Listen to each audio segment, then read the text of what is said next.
Good morning everyone. मैं विकास कुमार आप सभी का स्वागत करता हूं आपकी विज्ञान की कक्षा में, जिसमें बेटा हमें पढ़ना है किसके बारे में, ऊर्जा के स्रोत के बारे में। ठीक है, ये हमारे विज्ञान विषय का पाठ 14वां है, जिसमें हम ऊर्जा के बारे में कुछ बातों को अध्ययन करेंगे। ठीक है, तो देखिए पहला पॉइंट जो बेटा हमारा है वो है हमारा क्या, ऊर्जा। कि ऊर्जा होती क्या है। ठीक है, तो देखिए सबसे पहली हेडिंग हमारी ऊर्जा। तो कार्य करने की क्षमता को क्या कहते हैं, ऊर्जा कहते हैं। कि कोई व्यक्ति कितना कार्य कर सकता है, ठीक है, उसी को हम क्या बोलेंगे, ऊर्जा कहते हैं। ठीक है, तो कार्य करने की क्षमता को क्या कहते हैं, ऊर्जा कहते हैं। उदाहरण के लिए खाना बनाने के लिए हमें ऊर्जा की आवश्यकता होती है। कार्य को करने के लिए हमें ऊर्जा की आवश्यकता है। किसी भी प्रकार का कार्य करने के लिए, एक स्थान से दूसरे स्थान तक जाने के लिए हमें ऊर्जा की आवश्यकता होती है। ठीक है, दौड़ने के लिए हमें ऊर्जा की आवश्यकता होती है। भागने के लिए हमें ऊर्जा की आवश्यकता होती है। दूसरा, खेलने के लिए हमें ऊर्जा की आवश्यकता होती है। ठीक है, तो हर किसी कार्य, ठीक है, तो कार्य करने की, या किसी भी प्रकार का कार्य, तो कार्य करने की क्षमता को ही क्या कहते हैं, ऊर्जा कहते हैं। कि कार्य करने में जितनी हमारी यानी कि ताकत लगती है उसी को क्या कहते हैं, ऊर्जा कहते हैं। ठीक, अच्छा, तो देखिए आगे ऊर्जा के स्रोत। ऊर्जा के क्या क्या स्रोत, ऊर्जा हमें कहाँ से प्राप्त होती है। ठीक है, वे स्रोत जो हमें ऊर्जा प्रदान कराते हैं, वे स्रोत जो हमें ऊर्जा प्रदान कराते हैं उन्हें क्या कहते हैं, ऊर्जा के स्रोत कहते हैं। उदाहरण के लिए पवन ऊर्जा से हमें ऊर्जा प्राप्त होती है, सौर ऊर्जा से हमें ऊर्जा प्राप्त होती है, जल ऊर्जा, जल से हमें ऊर्जा प्राप्त होती है। तो इन सभी को हम क्या बोलेंगे, इन सभी को हम ऊर्जा के स्रोत बोल सकते हैं। ठीक है जी, अच्छा, तो आगे देखिए उसके बाद आता है बेटा ऊर्जा, उत्तम ऊर्जा के स्रोत। के एक अच्छा ऊर्जा का स्रोत कौन सा होगा। ठीक है, तो एक अच्छा और एक उत्तम ऊर्जा का स्रोत में कौन कौन से गुण होने चाहिए। ठीक है, तो उनके बारे में अब हमको यहाँ पर पढ़ना है। पहला पॉइंट है बेटा हमारा ऊर्जा, यानी उसका संरक्षण आसान होना चाहिए। संरक्षण का मतलब रख रखाव, कि उसका जो रख रखाव हो वो क्या हो, आसान हो। सेकंड क्या है, उसका ज्वलन ताप उचित होना चाहिए। ज्वलन ताप का मतलब होता है, ज्वलन ताप वह ताप होता है जिस पर कोई वस्तु क्या करती है, जलना शुरू कर देती है, उसे हम क्या कहते हैं, ज्वलन ताप कहते हैं। ठीक है, अच्छा, थर्ड पॉइंट क्या है, उसका कैलोरी मान क्या होना चाहिए, अधिक।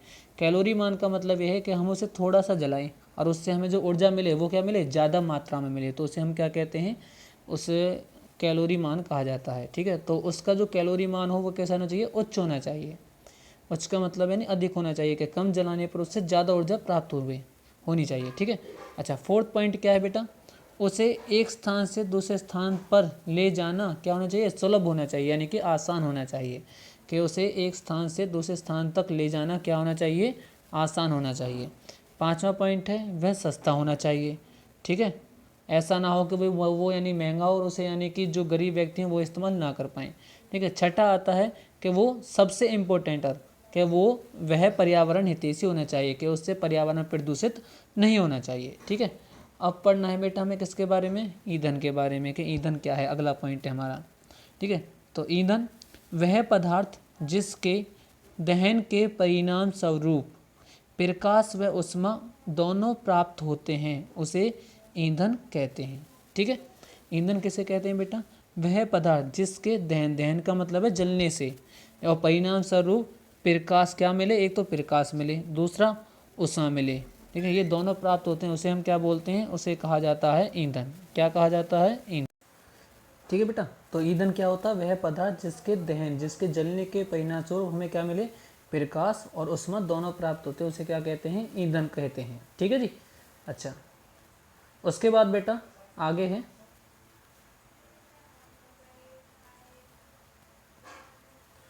उत्तम ईंधन के गुण। के एक जो ईंधन, जो अब यानी कि सबसे अच्छा ईंधन जो होता है उसमें क्या क्या गुण होने चाहिए। ठीक है, उत्तम ईंधन के गुण, के एक अच्छे ईंधन में क्या क्या गुण होने चाहिए। तो देखिए पहला पॉइंट आता है उसका संरक्षण क्या होना चाहिए, आसान होना चाहिए, कि उसका रख रखाव क्या हो, आसान। सेकंड क्या है, उसका ज्वलन ताप उचित होना चाहिए। ज्वलन ताप वह ताप जिस पर वो क्या हो, यानी कि जलता है। ठीक है, उसे क्या कहता है, उसे कहा जाता है ज्वलन ताप। ठीक है, उसके बाद थर्ड पॉइंट होता है उसका उच्च कैलोरी मान होना चाहिए। ठीक है, फोर्थ पॉइंट होता है उसे एक स्थान से दूसरे स्थान तक ले जाना सुलभ होना चाहिए। क्या होना चाहिए? आसान होना चाहिए। 5वां पॉइंट होता है वह सस्ता होना चाहिए। और 6वां होता है वह पर्यावरण हितैषी होना चाहिए। अब देखिए, एक अच्छे ईंधन के गुण और एक उत्तम ईंधन के गुण और एक ऊर्जा के स्रोत के ईंधन के गुण, यानी ऊर्जा के स्रोत में क्या गुण होने चाहिए? दोनों क्या है? समान है। ठीक है, तो आपको ध्यान रखना है कि उत्तम ईंधन के गुण है, यहाँ पर है ऊर्जा, उत्तम ऊर्जा के स्रोत के गुण, तो वो क्या है? सभी पॉइंट आपको समान लिखना है, यानी एक से लिखना है। उसके बाद आते हैं बेटा ऊर्जा के स्रोत के। ऊर्जा जहाँ से हमें प्राप्त होती है वो ऊर्जा के स्रोत कितने प्रकार के होते हैं? तो ऊर्जा के स्रोत 2 प्रकार के होते हैं। एक होते हैं परंपरागत ऊर्जा के स्रोत और दूसरे होते हैं गैर परंपरागत ऊर्जा के स्रोत। ठीक है,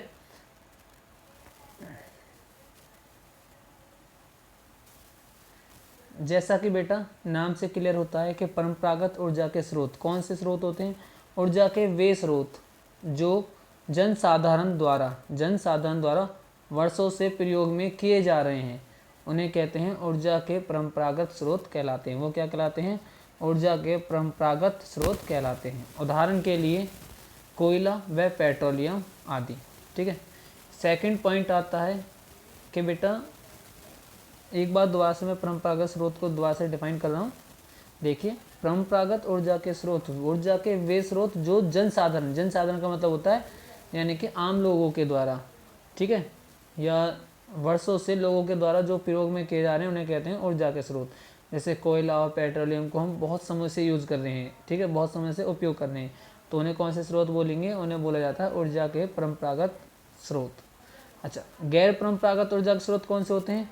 ऊर्जा के वे स्रोत जो हमें अपने पूर्वजों से परंपरागत रूप से प्राप्त नहीं हुए या जिनका जनसाधारण द्वारा वर्षों से उपयोग नहीं किया जा रहे, उन्हें कहते हैं ऊर्जा के गैर परंपरागत स्रोत। ठीक है, एक बार दोबारा देख लिए, ऊर्जा के वे स्रोत जो हमें अपने पूर्वजों से या परंपरागत रूप से प्राप्त नहीं हुए उन्हें ऊर्जा के गैर परंपरागत स्रोत कहते हैं। उदाहरण के लिए और सौर ऊर्जा व भूतापीय ऊर्जा, इनका उपयोग जैसे जैसे विज्ञान ने उन्नति करता गया वैसे वैसे हमें पता चला कि हम सौर ऊर्जा का भी उपयोग कर सकते हैं और भूतापीय ऊर्जा का भी उपयोग कर सकते हैं। ठीक है, सूर्य से प्राप्त ऊर्जा को सौर ऊर्जा कहा जाता है। भूतापीय ऊर्जा क्या होती है? जो हमें भूमि के ताप के कारण जो ऊर्जा प्राप्त होगी उसे बोला जाएगा भूतापीय ऊर्जा। आगे हमें इसके बारे में अच्छी तरह से और एक्सप्लेन करा जाएगा इसको।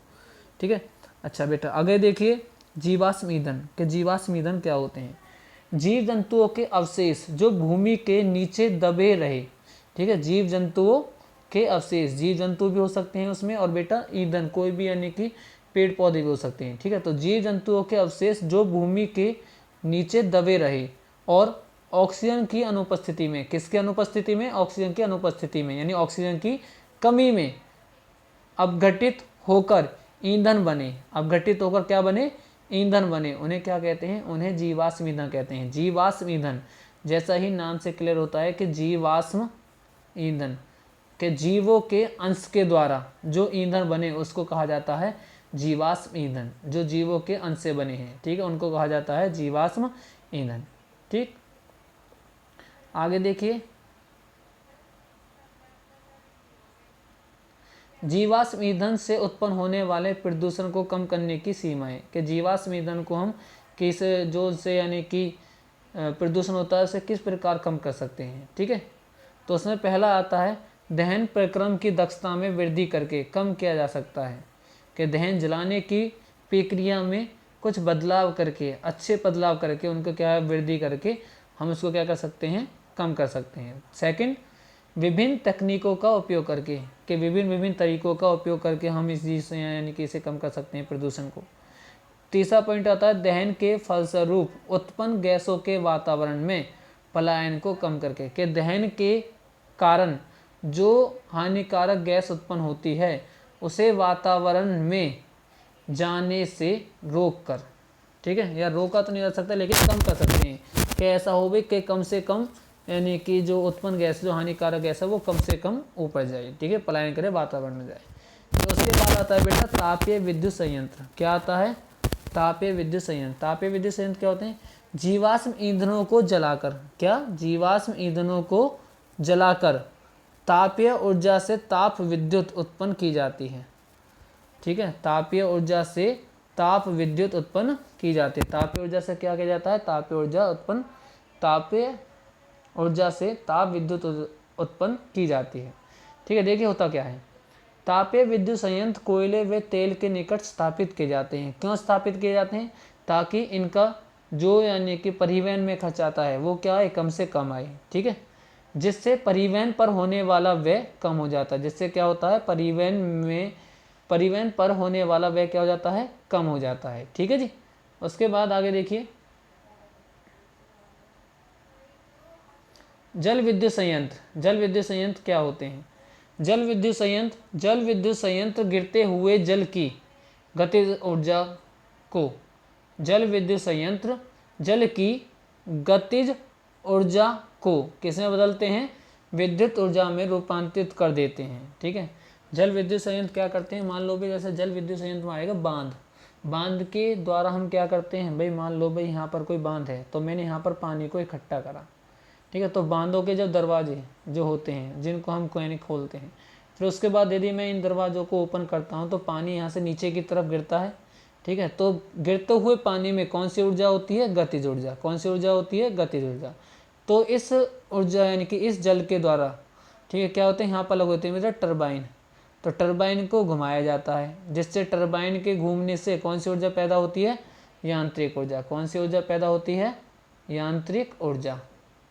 ठीक है, और यांत्रिक ऊर्जा जब पैदा होगी तो यांत्रिक ऊर्जा, ये टरबाइन जुड़े होते हैं किससे? जनित्र से। किससे जुड़े होते हैं? जनित्र से। ठीक है, टरबाइन किससे जुड़े होते हैं? जनित्र से। और जनित्र क्या काम करता है? जनित्र इस गतिज की यांत्रिक ऊर्जा को कैसे बदल देता है? विद्युत ऊर्जा में रूपांतरित कर देता है। ठीक है, तो जल विद्युत संयंत्र बांधों से जुड़े होते हैं। किससे जुड़े होते हैं? बांधों से जुड़े हुए हैं, क्योंकि जल प्रपातों की संख्या क्या है? कम है। क्योंकि जल प्रपातों की संख्या क्या है? कम। भारत में 25%, कितनी? 25%। भारत में 25% विद्युत की आपूर्ति जल विद्युत संयंत्रों से ही की जाती है। किससे की जाती है? जल विद्युत संयंत्रों से की जाती है। ठीक है, उसके बाद बेटा आगे जल विद्युत संयंत्र के लाभ। जल विद्युत संयंत्र के क्या क्या लाभ होते हैं? पहला लाभ, जल विद्युत संयंत्र पर्यावरण को प्रदूषित नहीं करते। जल विद्युत संयंत्र जो होते हैं वो क्या करते हैं? पर्यावरण को प्रदूषित नहीं करते। ठीक है, सेकंड क्या होता है? जल विद्युत एवं नवीकरणीय ऊर्जा स्रोत है। जल विद्युत कैसा स्रोत है? नवीकरणीय ऊर्जा का स्रोत। नवीकरणीय ऊर्जा के स्रोत कौन से होते हैं बेटा? नवीकरणीय ऊर्जा के स्रोत वे होते हैं जिनका हम एक बार उपयोग करने के बाद दोबारा प्रयोग कर सकते हैं, उन्हें बोला जाता है नवीकरणीय ऊर्जा के स्रोत। ठीक है, अच्छा तो आगे देखिए,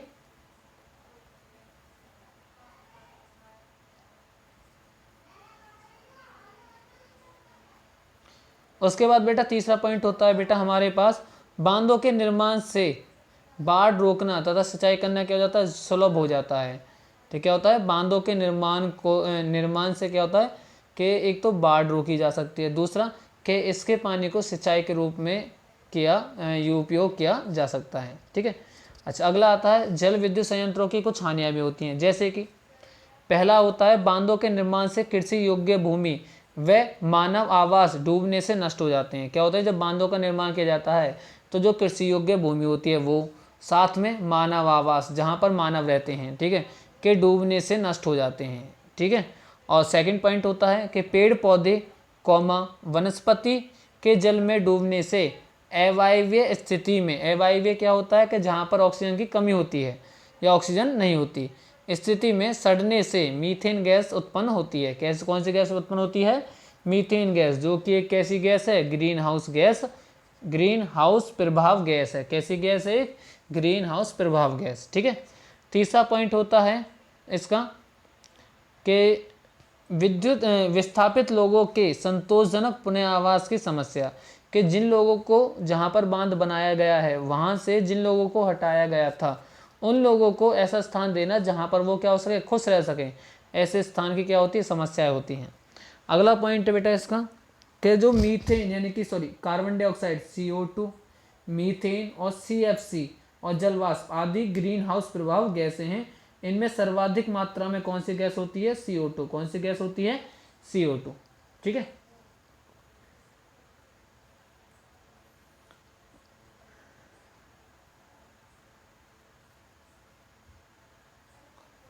अगला पॉइंट आता है बेटा हमारा बायोगैस। क्या आता है? बायोगैस। देखिए बायोगैस क्या होती है।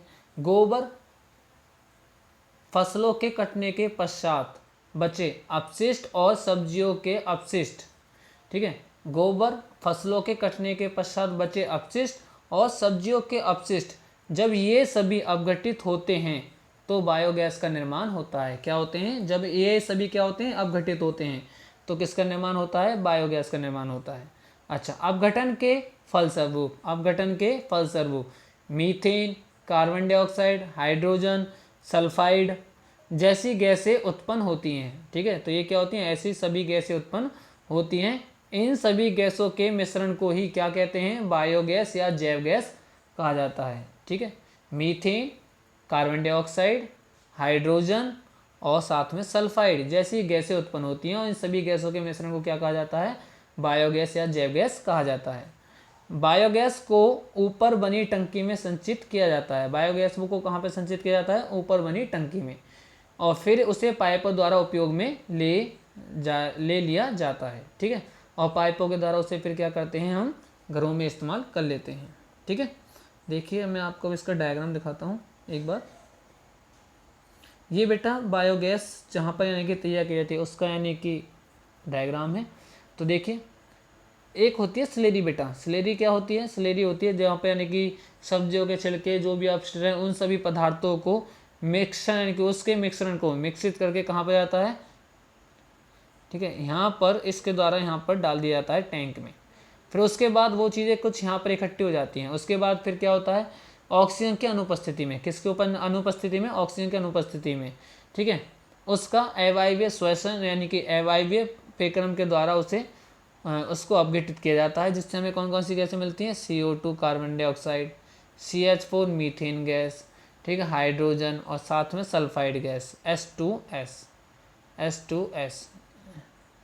H2S। ये सभी गैसें हमें प्राप्त होती हैं और इन सभी गैसों के मिश्रण को ही क्या कहा जाता है? इन सभी गैसों के मिश्रण को ही कहा जाता है बायोगैस। ठीक है, कौन कौन सी गैसों के मिश्रण को? CO2 प्लस में CH4 मीथेन होती है, साथ में हाइड्रोजन गैस और प्लस में H2S यानी सल्फाइड। इन सभी गैस ये सभी गैसें प्राप्त होती हैं हमें। ठीक है, और इन सभी गैसों के मिश्रण को ही क्या कहा जाता है? बायोगैस या जैव गैस कहा जाता है। बायोगैस का दूसरा नाम क्या होता है? जैव गैस। ठीक है, ये वो गुंबज होता है जहाँ से यानी कि फिर गैस को क्या होते हैं? यहाँ पर गैस स्टोर की जाती है यानी कि रखी जाती है, उसके बाद उसे पाइपों के माध्यम से यहाँ से घरों में यूज़ कर लिया जाता है। और उसके बाद फिर जो भी यहाँ पर अपशिष्ट बचता है, ठीक है, फिर उसे यानी कि यहाँ से इस ढक्कन के माध्यम से बाहर निकाल लिया जाता है। ठीक है, अच्छा तो देखिए आगे।